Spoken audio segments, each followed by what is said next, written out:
मित्रों नमस्कार। मेला अब सामान्य हो गया है। और तब जो मौनी अमावस्या में भीड़ थी, तीर्थयात्री थे, अब धीरे-धीरे वह छँटने लगे हैं।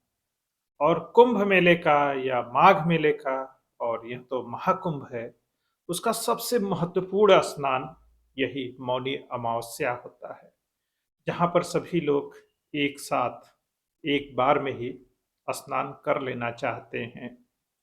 और इसी वजह से हर बार जन सैलाब उमड़ता है और पूरा प्रयागराज भर जाता है।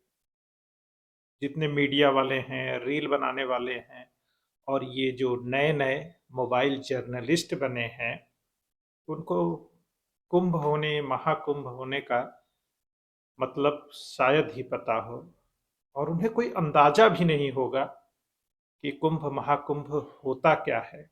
बस 10-15 सेकंड 20 सेकंड के रील बनाना, और बस मेला शुरू हुआ, दौड़े दौड़े आए, उन्हें लगा जैसे कोई सर्कस चल रहा है और हर जगह उनके हिसाब से कंटेंट दिखाई दे रहा है, ये देखो, ऐसे देखो, ये है, वो है।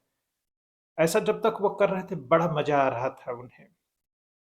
पर जैसे जैसे समय बीतने लगा, कितना फोटो वीडियो तुम बनाओगे, कितना बोलोगे, और मेले का जो विस्तार है उसमें तुम खो जाओगे। और खो गए लोग। कितने नागांव के फोटो चाहिए? धर्म पर तुम्हें कितनी चर्चा करनी है?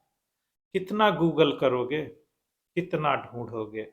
जितना ढूंढोगे उतना खोते जाओगे। और फिर ढूंढना भी तो आना चाहिए। 12 स्क्वायर किलोमीटर का विस्तार, इस कोने से उस कोने पहुंचने में ही लोग हाँफ जाते हैं। 10 लाख कल्पवासी, अंदाजा है आपको? किससे मिल पाए, किससे नहीं मिल पाए आप? सब कुछ अनदेखा, अनजाना ही रह जाता है। अगर आपको मेले को समझना है तो 2-4 बार माघ मेले में आ जाना चाहिए।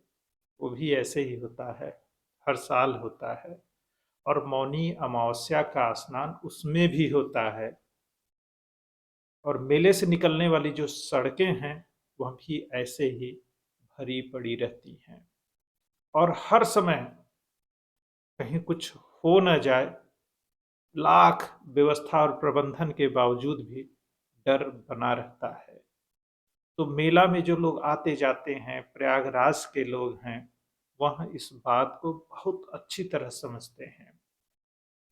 सोचिए, 26 जनवरी से ही जब भीड़ बढ़ने लगी, 26 जनवरी को ही लोगों में एक आशंका और डर दिखाई देने लगा था, जो स्थानीय लोग हैं, कि सकुशल किसी तरह से संपन्न हो जाए। आपको अंदाजा है कितनी भीड़ है, कितने लोग? 10 करोड़ लोग। फिर कैसे आवागमन होगा? कितने पीपे के पुल हैं, उनको कैसे रोका जाता है, कैसे चलाया जाता है? उस पर जो ट्रैफिक होता है, सड़कों का प्रबंधन कैसे होता है, किस तरफ से आना जाना होता है?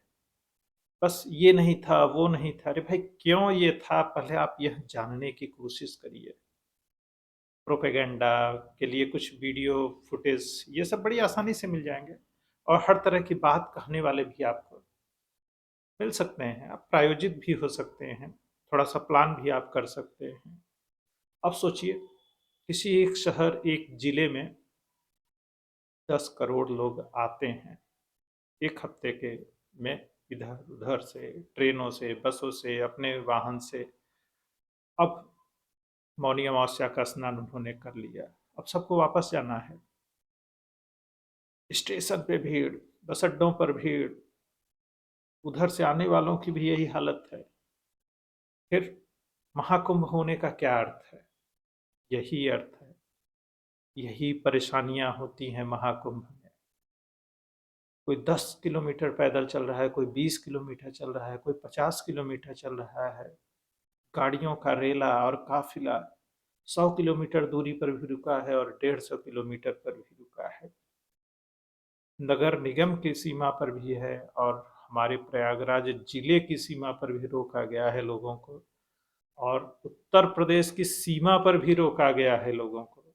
झारखंड, छत्तीसगढ़, बिहार, मध्य प्रदेश की सीमाएं प्रयागराज से काफी नजदीक हैं, वहां से भी रेला चला आ रहा है। ऐसे में क्या आप सोचते हैं, आपको परेशानी नहीं होगी? 10 करोड़ लोगों के बीच आप भी एक महज संख्या की तरह ही रह जाते हैं। तो सोचिए, सड़कों पर कैसे आवागमन होगा, मेला क्षेत्र का क्या हाल होगा, और पूरे प्रयागराज की स्थिति कैसी होगी? कहाँ से कौन निकलेगा, किस तरफ से कौन आएगा जाएगा? ऐसे में अनुशासन और धैर्य, ये आपकी तपस्या की तरह ही हैं दोनों चीजें। जब आप घर से निकलते हैं, मेला में आने का जो सबसे अच्छा तरीका है, ये गांव वालों का ही है। सर पे एक गठरी रखे हुए हैं वो, उसमें उनके जरूरी सामान है, चद्दर है, कंबल है और खाने का सामान है। जहाँ जगह मिलेगी वहीं लेट लेंगे, बैठ लेंगे और कुछ खा लेंगे। और कभी कभी तो आटा लेकर भी चलते हैं, या कुछ 1-2 किलो गेहूं चावल खरीद लेते हैं रास्ते में और हाथ से ही बना के खा लेते हैं। क्या आप ऐसा कर सकते हैं? हम तो टूरिस्ट ठहरे, हमें तो सुविधाएं चाहिए, और महाकुंभ में भी हमको आना है और हमें दिक्कत भी ना हो। यह कैसे संभव है? सोचिए, एक शहर में गंगा स्नान के लिए किसी खास एक दिन में ही नहाना चाह रहे हैं लोग। 10 करोड़ लोग पहुंच चुके हैं। पूरे शहर को एक तरीके से 10 करोड़ लोगों ने घेर रखा है। आने जाने का सिलसिला थम नहीं रहा है कि कहीं यह संख्या और न बढ़ जाए। डर, आशंका, घबराहट, सब कुछ एक साथ हो रहा है। स्टेशनों पर कितनी भीड़ हो जाएगी, और गांव के लोग और कुछ उदंड अनुशासनहीन लोग भी इसमें रहते हैं, जिनको भक्ति उक्ति से कुछ लेना होना नहीं रहता है।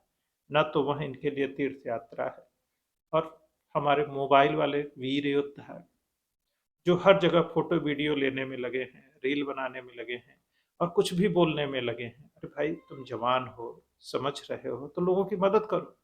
बताओ कि यह महाकुंभ है, इसमें दिक्कतें होंगी, क्योंकि एक बड़े जन सैलाब का आप हिस्सा हैं। ऐसे में अनुशासित रहना कितना जरूरी है। सोचिए, बैरिकेडिंग क्यों किया गया है? आपको इधर जाने क्यों रोका जा रहा है? पीपे के 30 पुल हैं, आवागमन रोक दिया जाता है लोगों का। क्यों रोक दिया जाता है? इधर से भीड़ उधर की भीड़ में ना शामिल होने पाए। आप जिधर से आ रहे हैं उधर ही स्नान करिए गंगा में और उधर से ही निकल जाइए। सोचिए, जो 3 हिस्सों में बटा हमारा मेला क्षेत्र है, अरैल का क्षेत्र जो नैनी के हिस्से में है, दोआब का क्षेत्र जो दारागंज वाला हिस्सा पड़ता है, बड़े हनुमान जी परेड ग्राउंड, और झूसी छतनाग वाला क्षेत्र, ये 3 क्षेत्र हैं। अगर इन तीनों क्षेत्रों में आने जाने वाले लोग पीपे के पुल पार करके आने जाने लगे, वो भी संख्या 2 करोड़ 5 करोड़ नहीं है, 10 करोड़ के करीब हो जाए, 8 करोड़ लोगों का दबाव एक साथ पड़ जाए। सोचिए, मौनी अमावस्या के दिन 8 करोड़ लोगों ने स्नान किया है, उसके एक दिन 5 करोड़ से ज्यादा लोगों ने, उसके अगले दिन 2.5 करोड़ लोग, फिर उसके अगले दिन 2 करोड़, और आज 1 करोड़ से ऊपर स्नान किए हैं। और सीमाओं पर अब भी गाड़ियां अवरुद्ध हैं। भले मेला से कुछ लोग कम तो हों, फिर बाकी लोगों को आने दिया जाए। और हमारे मोबाइल पत्रकार, मोजो मोबाइल जर्नलिस्ट, भैया थोड़ी सी समझ दिखाओ, और जब किसी से कुछ पूछते हो तो उसको कुछ बता भी दिया करो। जैसे कि ये रास्ता किधर से है, कितने सेक्टर हैं, इस पे ज़्यादा जोर दो ना, कि किस सेक्टर में क्या है, किधर से आपको आना जाना है। आप यात्रियों की मदद तो कर नहीं रहे हो। और मेले में आने के लिए क्या सावधानी बरतें, कब आए, मुख्य स्नान में आने से बचें। आप जो भी बताते हो जरूरत से ज़्यादा बताते हो या बिल्कुल भी नहीं बताते हो, और डराते ज़्यादा हो कि अगर आप आ रहे हो जाम में फंसोगे, जाम लग सकता है। अब सोचिए, हमारे प्रयागराज में दिल्ली, मुंबई, कोलकाता, हैदराबाद, बंगलौर एक साथ आ जाए तो क्या होगा? तो आप उन जिन शहरों के बारे में सोच रहे हैं, उनके ट्रैफिक जैम और दूसरी चीज़ों के बारे में सोचिए। और फिर प्रयागराज में महाकुंभ का मतलब समझिए। और जो महाकुंभ की कहानियां आप सुनते हैं ना, फिल्मों में सुनते आए हैं, बिछड़ने मिलने की कहानियां, तो वो कहानियां क्यों बनती थी? तो ये जो पैदल चलने की बातें बता रहे हैं, जाम में फंसने की बातें बता रहे हैं, भीड़ में एकदम ठसाठस किसी तरह से कदम चल रहे हैं और बस पहुंच जा रहे हैं, नहा के चले भी आ रहे हैं, कितनी दूर गए, किधर से गए, पता ही नहीं चल रहा है। यही महाकुंभ है। और जब मीडिया के लोग, सोचिए एक महिला से इंटरव्यू ले रहे हैं कि माता जी कब से आप यहाँ हैं, बस नहीं आई है, बस आगे तो जाम है। अरे बताओ भैया कि धीरे धीरे लोग निकल रहे हैं, 4 से 10 घंटे आपको यहाँ पर आराम करना पड़ेगा, रास्ता खुलेगा थोड़ी देर में। तुम बता रहे हो अभी रास्ता नहीं खुला है, वहां पर बंद कर दिया गया है। अरे क्या बकवास कर रहे हो भाई। लोगों को ये बताने की जरूरत है कि अभी बसें गई हैं, अब फिर बसें आएंगी, फिर जाएंगी, थोड़ा इंतजार करिए। 2-4 करोड़ लोगों को एक बार में नहीं निकाला जा सकता है शहर से। सारी व्यवस्थाएं चाक चौबंद चलने के बावजूद भी 1-2 दिन चाहिए, कुछ समय चाहिए। ट्रेनों का लगातार आवागमन हो रहा है, बसें भी उसी तरीके से चल रही हैं, लेकिन धीरज की जरूरत है, क्योंकि इस घबराहट में और जल्दबाजी में कोई भी व्यक्ति दुर्घटना का शिकार हो सकता है। ऐसे में आप पत्रकार हैं, मीडिया के लिए काम करते हैं। अब सोचिए, पूरा शहर भीड़ से भरा पड़ा है, कोई अफवाह, कोई हुड़दंगी, कोई दुष्ट आत्मा कोई भी हरकत कर सकता है, कहीं भी भगदड़ मच सकती है। अब आपका सारा फोकस इसी न्यूज पे है। आप बताओ कि भाई ऐसे मत करो, ऐसे मत चलो, धीरज रखो, घबराओ नहीं, लेकिन आप उस न्यूज को ढूंढ रहे हैं। सोचिए अगर एक 100 लोगों की भी थोड़ी सी भगदड़ मच जाए और उनके सामान, जूते चप्पल छूट जाए, तो वो कितना सामान हो जाएगा। इसी तरह किसी एक एरिया में 1000-2000 लोगों का सामान छूट सकता है थोड़ी सी भगदड़ में, और कितने लोगों की जान जा सकती है। स्टेशनों का भी यही हाल। ऐसे में जो मीडिया और बाकी लोग हैं, आपको सरकार पसंद हो न पसंद हो, ये सरकार, अगली सरकार, पिछली सरकार, कुछ भी हो सकता है। आपको जब चुनाव आएगा, खूब विरोध करिए, जिसका समर्थन करना खूब समर्थन करिए, जिसको हराना जिताना हो जिता लीजिए। जब चुनाव आएगा तब वो करिएगा, खूब एजेंडा चलाइए, लेकिन अभी चीजें सकुशल संपन्न हो, यह प्राथमिकता होनी ही चाहिए। और हमारी जो जिम्मेदारी होती है, सोचिए अगर आप पत्रकार हैं, तो जब इस तरह के सवाल आ रहे हैं तो उनको बताइए कि इससे बचिए आप, ये अफवाह का रूप धारण कर लेगी और समस्याएं और बड़ी हो जाएंगी। आप सोचिए जब सीएए का मूवमेंट चल रहा था, भारतीय नागरिकों का उससे कुछ लेना देना नहीं है, और पत्रकार वहां डटे अड़े पड़े थे। अरे भाई सीधे सीधे बताओ यार, तुम भारत के नागरिक हो, तुम्हारे अधिकारों का इससे कुछ लेना देना नहीं है। जो पाकिस्तान, अफगानिस्तान और बांग्लादेश से अल्पसंख्यक आ रहे हैं या आएंगे या आ चुके हैं, उसके लिए यह सब कानून की बात चल रही है। वो भी जो पीड़ित हैं वहां से, तुम कह रहे नागरिकता चली जाएगी और तुम भी सुर से सुर मिला रहे। अरे बताओ क्या बकवास बात कर रहे हो भाई। भारतीय नागरिक अगर तुम हो, तुम्हारी जाति धर्म कुछ भी हो, तुम्हारी नागरिकता पर इससे कोई फर्क नहीं पड़ने वाला है। सीएए का विरोध समर्थन तो उन देशों में होना चाहिए। सोचिए हमारे देश में प्रोटेस्ट हो रहा है और हमारे पत्रकार तो आग में घी का काम कर रहे हैं। भाई तुम पत्रकार नहीं हो, या तो तुमको खुद जानकारी नहीं है। अब तुम कुंभ मेला कवर कर रहे हो, कितनी भीड़ है, कैसे भीड़ निकल रही है, तो लोगों को बताओ थोड़ा वेट करो, ट्रेन और बस आ रही है। 2-4 घंटे बाद वो बॉर्डर एरिया से भी जाम खुलेगा, जब लोग चले जाएंगे तो भी आप चले जाइएगा, बैठिए आराम करिए, चाय नाश्ता करिए, भंडारे चल रहे हैं वहाँ खाइए पीजिए। आपको ये बताना है, आप ढूंढ रहे हो कहाँ क्या है। वही गिद्ध पत्रकारिता से बचिए और गिद्ध दृष्टि से भी बचिए। थोड़ा सा पॉजिटिव चीज़ों को देखिए, करिए और देश के साथ खड़े होइए। यह कोई पत्रकारिता पत्रकारिता नहीं है बकवास करना, मिसगाइड करके व्यू लेना और एजेंडा चलाकर खास तरह के लोगों को अपने पक्ष में लामबंद करना, ये कुछ और है। अब सोचिए एक बीबीसी की पत्रकार जहाँ पर भगदड़ हुई वहाँ पहुंची हुई थी, उन्होंने कहा कि ये वही जगह है जहाँ पे भगदड़ मची थी, और इतनी जल्दी इन्होंने साफ सफाई कर दी और लाखों लोग फिर नहाने लगे हैं। मतलब वो बड़ी दुखी थी कि इतनी जल्दी साफ सफाई क्यों कर दिया गया, क्योंकि वो अपना रील और वीडियो नहीं बना पाए थे वो लोग। ऐसा भी ये चल रहा है। और उन मुसीबत और समस्याओं को गुणगान करने को ही पत्रकारिता कहा जा रहा है। हाँ, समस्याएँ होंगी, बिल्कुल होंगी, लोग मरे हैं, उससे बड़ी अफ़सोस की बात नहीं हो सकती है।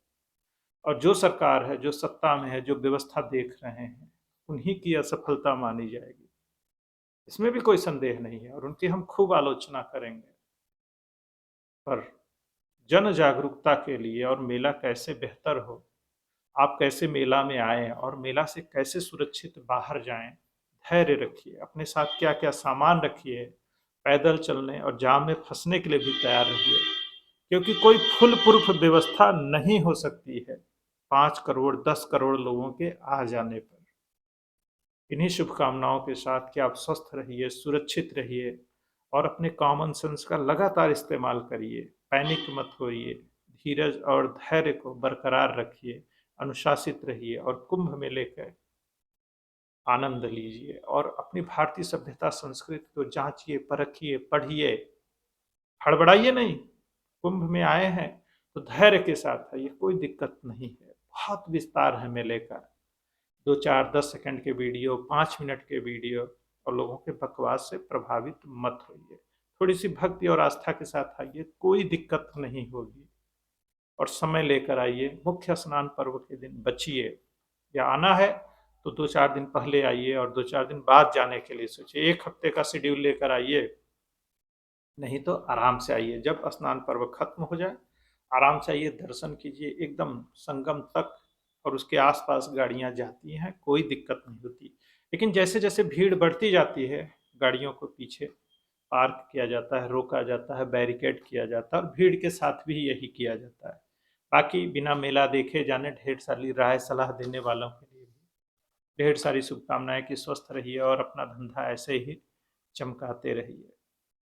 जय हिंद, जय भारत, वंदे मातरम।